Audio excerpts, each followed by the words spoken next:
kok aku dadi wujuding Andaka kaya mengkene kepiye karepe Garuda. Andaka sifate kuwi wani tansah kendel marang samubarang. Nadyan ketemu wujuding singa barong Andaka ora bakal mundur nadyan ing sejangkah. Ora wedi marang Senggara Macan apa maneh dirayah marang saking gegemetan. Andaka tetep kukuh maju tanpa wadya ngluruk tanpa layang kadhongen jangan mati. Ati-ati ora rapi ora bakal bocel liwet marang apa wae. Wow!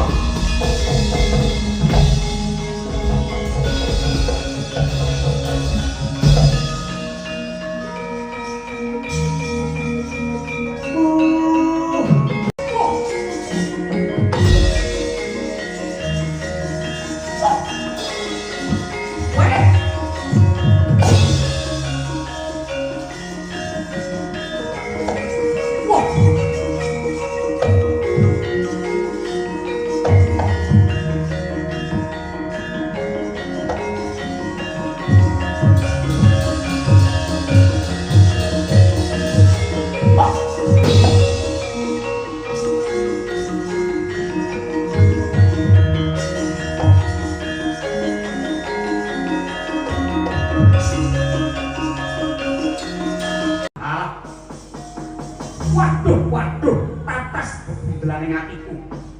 Ya apa mung wujuding ibrang kang aran Garuda wae lah kok kawoso pangungkat marang sejatining batinmu. Garuda, sapa to sejatining awakmu? Kula nyuwun ngapunten Dewaji. Mboten perlu panjenengan ngawuningani.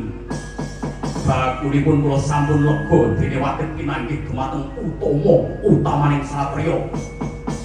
Malah dalah buku karepe dhewe kowe. Lah aku terus kudu ngomong apa aku kudu kepiye yen kabeh mbok batang cangkrimane. Perwatra kanthi lugas lan jelas tuntas iki. Remen sanget bombong birawaning manah.